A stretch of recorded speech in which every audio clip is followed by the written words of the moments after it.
Tanto buongiorno a tutti, ringrazio Lotteria Vicentina e CLAL per l'invito. Sono Alessandro Lazzarini, rappresento un'azienda familiare, siamo una terza generazione, abbiamo fatto proprio l'anno scorso i 70 anni di festa, insomma, di 70 anni di lavoro, e facciamo produzione di formaggi freschi, stracchini, robiola, squacquerelli e formaggi spalmabili. Per noi la parola sostenibilità la facciamo tutti i giorni e ci crediamo molto, perché sostenibilità non è solo sostenibilità, ma è anche aspetto etico, aspetto sociale dell'azienda. Ci tengo a leggere una cosa perché è importante: l'ingrediente principale di tutti i prodotti non nani è la qualità, che significa anche sostenibilità, perché un prodotto, per essere buono, non può essere solo gustoso e genuino, ma deve anche essere sicuro, rispettoso dell'ambiente, del territorio e degli animali. Sembrano cose molto semplici, ma ci crediamo. Nel 2012 abbiamo fatto... nonno Nanni non è una parola inventata, era mio nonno, nostro nonno, che era quel signore lì.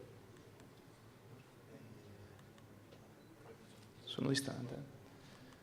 Sì, ti prego Alessandro di avvicinare il microfono così ti sentono anche fuori, che altrimenti non Ok. arriva l'audio.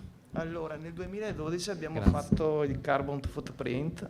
Che cosa vuol dire? Guardare l'impronta di carbonio, quanto produce di impronta di carbonio e di metano durante tutta l'intera filiera produttiva, non solo quella di produzione dei formaggi, ma anche quella a monte, dei conferenti di latte e della distribuzione, sui 4 principali prodotti che abbiamo: il nonno Nani normale, il probiotico, lo squacquerello e la robiola.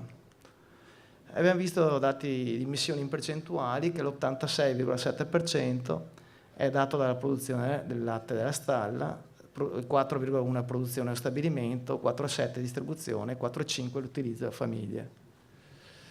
Cosa abbiamo fatto? Abbiamo comprato dei crediti sotto forma di crediti di carbonio, conformemente al protocollo di Kyoto. Comprando di questi crediti abbiamo praticamente riforestato, cioè aiutato a riforestare la gestione forestale sostenibile a Passerano Marmorino, in provincia di Asti. È un progetto per la riforestazione di Uruguay. Ogni anno si cambia questi crediti, un po' sulla riforestazione oppure costruzione di centrali idroelettriche. Tutto questo viene certificato dal CSQA. Tutta l'energia elettrica che compriamo in caseificio, tutta, è verde, sostiene da fonti rinnovabili, da fonti soprattutto idroelettrico e eolico.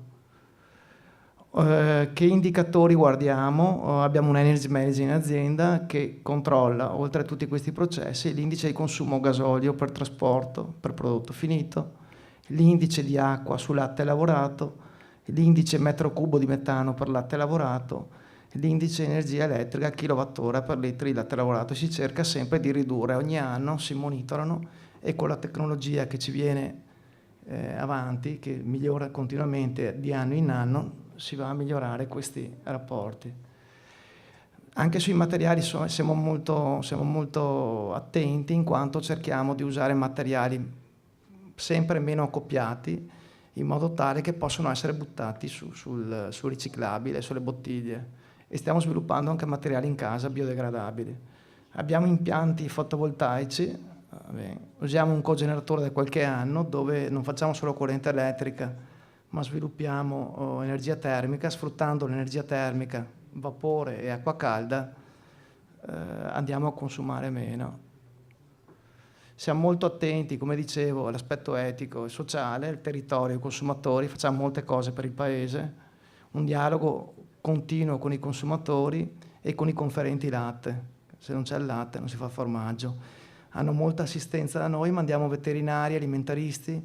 Se c'è qualche problema vengono in azienda, fanno analisi supplementari, diamo molto apporto, perché su 70 anni che abbiamo i conferenti sono sempre quelli praticamente, come fossero dipendenti del nostro caseificio.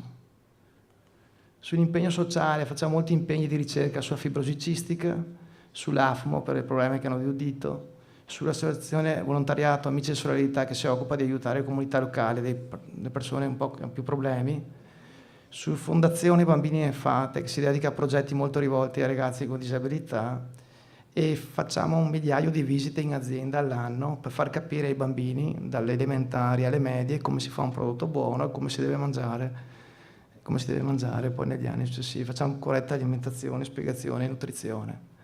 E niente, vi ringrazio a parte di tutta la mia famiglia. Ecco. Grazie Alessandro Lazzarini. E prego i relatori delle buone pratiche in Veneto di rimanere in sala, perché poi alla fine facciamo una fotografia tutti insieme. Prima di dare la parola al prossimo relatore, però vorrei fare una domanda a Franco Pasquali. Franco Franco è presidente del Forum di Simbola e per noi è un importante consigliere, soprattutto su tematiche di sostenibilità. Franco, qual è un tuo commento libero agli interventi di oggi e come vedi la sostenibilità in Veneto? Sì, parlo vicino. Ma innanzitutto credo che, per entrare subito a palla nel discorso, credo sia emerso una cosa. Dobbiamo cercare di dare valore alla sostenibilità.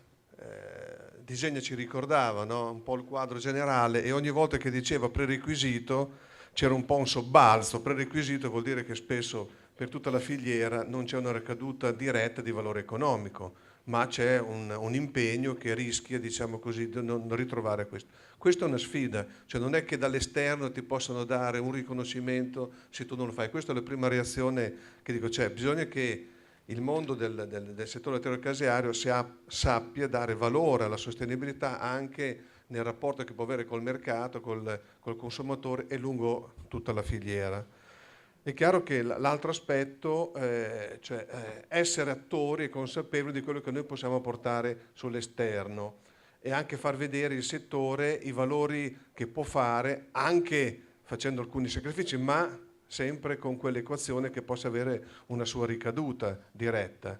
Cioè, fino a ieri, un esempio banale, fino a ieri uno dei grossi problemi per la nostra sostenibilità poteva essere, dal punto di vista ambientale, essere quello del territorio e il discorso soprattutto dell'inquinamento del terreno, quindi i nitrati e quant'altro.